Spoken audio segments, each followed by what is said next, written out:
All right, what's up, guys? I just wanted to hop on and do a quick video. This should be pretty brief, but something that I think is kind of important.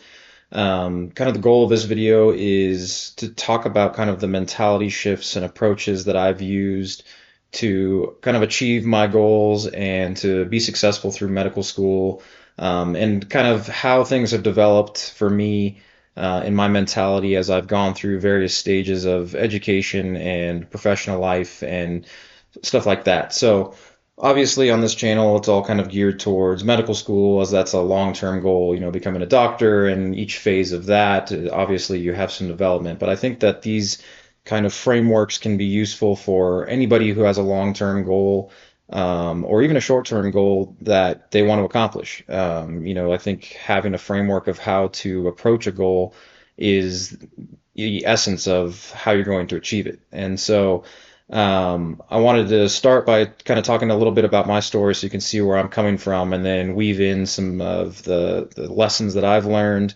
and kind of my approaches to each of these steps along my path. So, for those who don't know who I am, my name's Nate. I am a fourth year medical student at Rocky Vista University. I have lived in Colorado basically since middle school. I've done all of my higher education here, including undergraduate and graduate school at Colorado State University. Um, I got my undergraduate degree in biology. I got a graduate degree in biomedical sciences, and now I'm about, I don't know, 3, 4 months away from graduating from medical school. So, when I was going through undergraduate school, I really felt that I didn't have a clear direction of what I wanted to do as far as a career path goes. I was kind of throwing around a lot of ideas. I was getting a biology degree mostly because I was interested in science, but never had a really clear goal of like, I want to go to medical school or I want to be a lab technician or whatever it might be. And so as I was going through undergraduate school, I really got into personal training. And through personal training, I really kind of developed this love for interacting with people, setting goals, helping them achieve those goals, providing tools to people to kind of get them on the right path for their lifestyle changes and things like that. And I think that's a lot of where this desire to be a mentor and a tutor and things like that has kind of developed is through that process. And as I was going through, being a personal trainer, I, obviously loved that process. And so I continued to do it even after I graduated from undergrad for about a year. And the problem I kept running into was I didn't feel that I had a good enough knowledge base in order to help my clients with all of their different issues that they were coming in with. So a lot of them obviously like their goal was weight loss, or they wanted to be more functional, or they wanted to do injury prevention.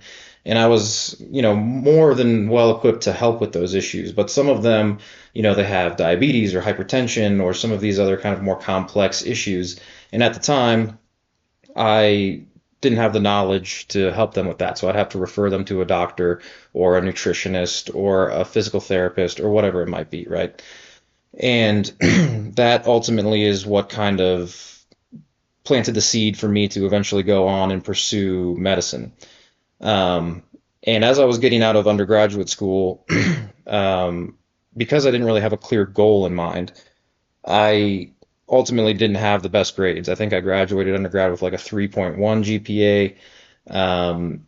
And, for medical school applications, as many of you know, is not going to get me very far. So that was where the decision, after I'd kind of gone through this experience of not having enough knowledge to help all of my clients with these issues, I decided, if I want to pursue medical school, I need to not only improve my grades, but obviously take the MCAT, maybe get some clinical experience, et cetera, et cetera. And so after I was done personal training, my next job was being a scribe in the emergency department. And while I was scribing in the emergency department, I also was studying for the MCAT for the first time. And I studied for it. I did like the Princeton Review course for whatever 3, 4 months. Took the MCAT and ultimately ended up getting like a 500 the first time I took it, which is like 52nd percentile, maybe 50th percentile, somewhere around there. And that, in combination with my undergraduate GPA, was not going to get me into very many medical schools. But I attempted to apply anyway, and I did have one interview, didn't get in. Um, so ultimately, I had to kind of take a step back and, reassess where I wanted to go from there. And ultimately, I made the decision that, if I really wanted to pursue medicine, I was going to have to increase my GPA somehow, take extra courses, whatever it might be. So I had to like take a separated out organic chemistry course at a Red Rocks Community College. So I had graduated with a biology degree, and I had done like the accelerated organic chemistry course where it was like one and two combined, and that didn't qualify for applications for medical school. So I had to separate it back out and ultimately do one and two separately. Um, and then I also obviously applied to graduate school. And the way that my graduate school program worked was it was a 1 year intensive program that was essentially designed to simulate the first year of medical school. So we did a full dissection. We did lots of, pathophysiology, physiology, stuff like that. We didn't learn a lot of like the application portions of it. So not a lot of like treatment or workups, obviously, and stuff like that you learn in medical school, but it was a lot of just like the basic physiology, pathophysiology of disease, and understanding the human body and anatomy, physiology, et cetera, et cetera. And so um, I ended up doing really well in graduate school. And the way that it worked out was that this program specifically that I did at Colorado State University had a program where if you did well enough in graduate school, you could get a recommendation from them to get a seat in the medical school. And that's the path that I ultimately took to get into medical school. So there was like six of us that all got offers to, go to medical school, based off of our performance in graduate school. So that was great. It was an awesome opportunity, and I don't say that obviously to brag, but just to say there's lots of different people and paths that you can take in order to get to where you want to go, and that's ultimately just how my path worked out. And I also say this as kind of a reference point for the changes in mentality that I had going through each of those stages of my life. So when I was in undergraduate school and working as a personal trainer, I really, like I said earlier, didn't have a clear goal of where I wanted to go after that. And I think that there's something so kind of baseline essential about having a long-term goal, especially a professional goal for yourself, that kind of motivates you. It creates something inside of you where every day you wake up with a clear idea of, well, this is what I am looking forward to doing today because it's going to help me accomplish X, Y, and Z. And when I didn't have that goal, I really was just kind of stumbling through undergraduate school and, getting my degree, but with no clear direction. And so when I finally latched onto the idea of going to medical school, I think that there was something that kind of was set off inside of me that really helped me feel like I had a purpose and feel like I had somewhere to go and a reason to wake up every day and chase that goal. And I can't say that there was anything specifically outside of that that really ignited that passion in me. I think it was just like I was looking deeply for something that I really enjoyed, and I happened to find it in medicine, and that ultimately became this like thing that I latched onto and needed to achieve, and that's what kind of got the ball rolling for me. And so that's how I like kind of switched my brain on and finally was like, all right, I'm going to gun for being a doctor. And having that as kind of the baseline for me going into graduate school and having that goal in mind really like kicked my butt into gear to be like, this is my one chance to really prove to admissions committees that I am capable, I can do this, I can, get the grades, I can, understand these complex topics, because now I had this new kind of newfound motivation, right? And so that was great. And that was a mentality shift that I experienced from undergraduate into graduate school. And then I think there was another level to that. When I got out of graduate school and started to go into medical school, there's a whole new level. I mean, graduate school, honestly, it really did prepare me very well for the first year of medical school. Um, but it's still like drinking out of a fire hose. I mean, the first 2 weeks of medical school is just pure panic of like, how am I ever going to retain this much information? You're learning, probably even 2 or 3 times faster than I was in graduate school. And I would say my graduate program was fairly rigorous. So nothing truly can prepare you for that. But I think that if you take it in stride and and what I'll talk about in a little bit is prioritize, and you find a system that works for you and an approach that works for you, ultimately it will all work out okay. And the mentality shift, I think, at the kind of that I experienced as I was going through the transition from graduate to medical school was very much this idea of prioritization and finding a way to make time. And so I'll talk a little bit about that.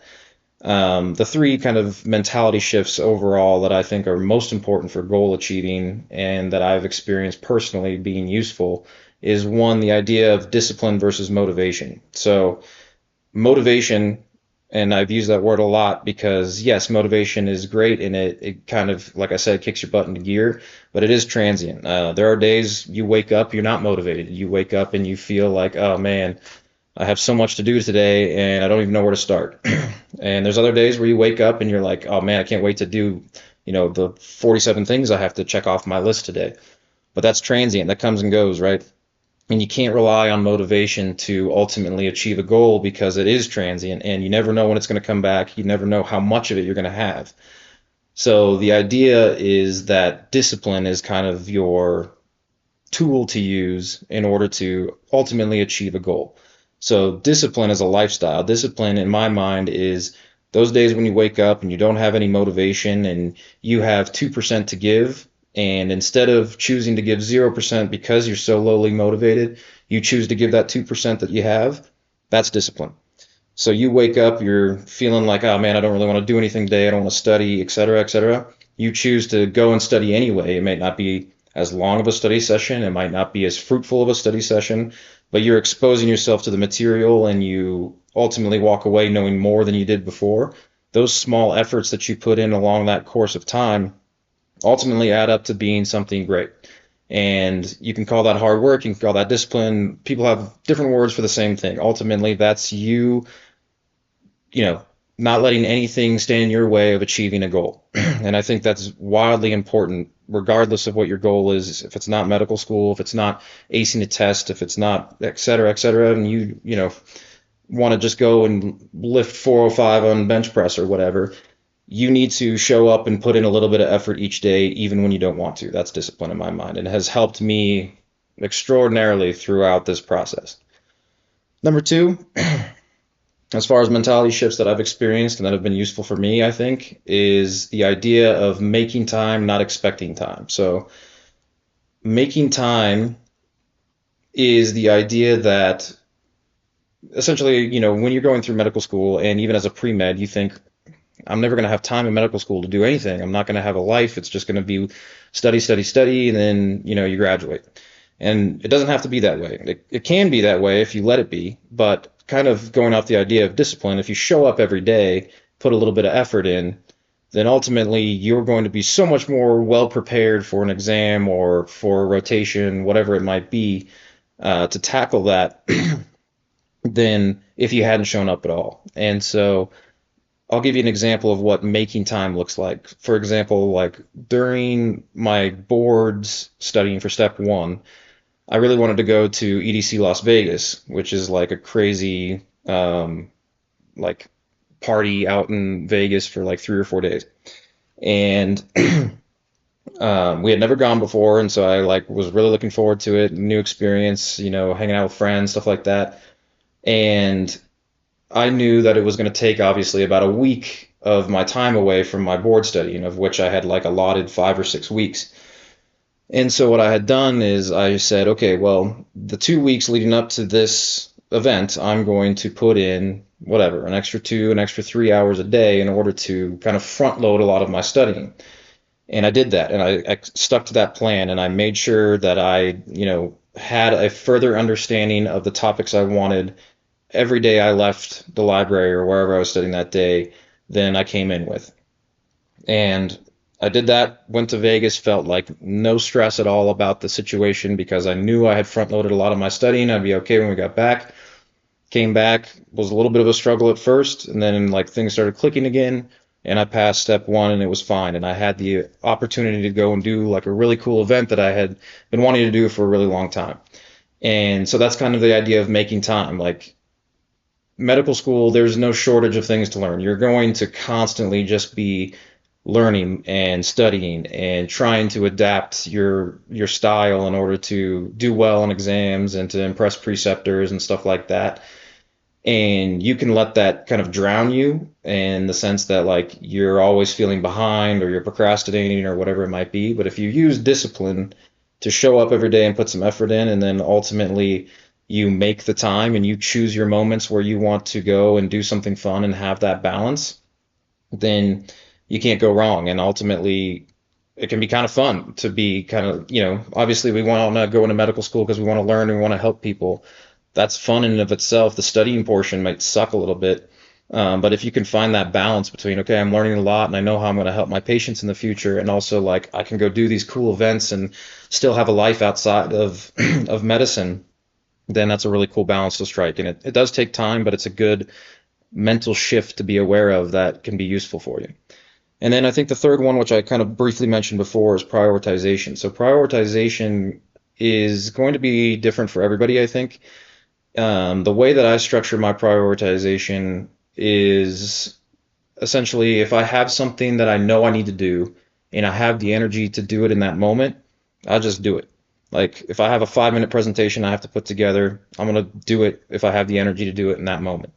And you allocate based off of how much energy you have, and that's how you develop your prioritization list. So, if you have 12, 14 things that you're juggling as you commonly do in medical school, if you can check 3 or 4 of those things off with the energy you have in that moment, then now you've whittled down your list and you have less, mental space being occupied by these things that you could have otherwise taken care of.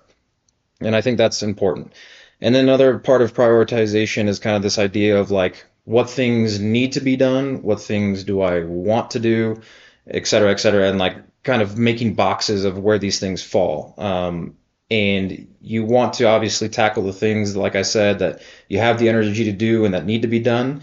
And then you can kind of make a tiered list based off of that. And if you do it that way, I think it really helps you check things off and not constantly feel like you're drowning. Like my reminders list, I use my reminders list on my phone all the time to like tell me what events and like assignments I have to do, et cetera, et cetera. And I never had a moment in medical school where my reminders list wasn't, full of things, but it wasn't so full that it was overwhelming. And that was kind of always my goal, was like, all right, I have like these 10 things on my reminders list. Let me check off these 3 today. I'll do these 2 tomorrow because they're maybe less important or I have more time to tackle them, and kind of go from there. And so I never felt like it was an overwhelming amount because I constantly was checking things off every day. And I think that's ultimately like those 3 things. If you couple those 3 things together, you can't go wrong. And if you're constantly putting in the effort, you're constantly prioritizing and tackling the things you need to, which will help you organize your thoughts and your energy in the way you need to put it forward. And then you make time, whether it's to do something fun, whether it's for you to sit on the couch, whatever that looks like for you, make time for the things that give you life. And kind of an adjunct to that, just real quick before I end the video, is think about the aspects of wellness that you think are most important to you. Because like for me, it was like physical and spiritual wellness. In physical wellness, I tried to go to the gym, prioritize that every day if I could. And then spiritual wellness, a lot of that I got from going to concerts and things like that, because that's just something that gives me a lot of life. So find those things that are good for you, that check those boxes, because ultimately that's how you're going to strike a good balance between getting everything done, achieving that goal, and then also staying sane and enjoying life, because it doesn't have to be torture. Those are my thoughts for the day. Let me know what you think. If anybody else has any advice or thoughts about kind of the process of developing this mentality and how you achieve goals, I'd love to hear it. And I'll see you in the next video. Thanks.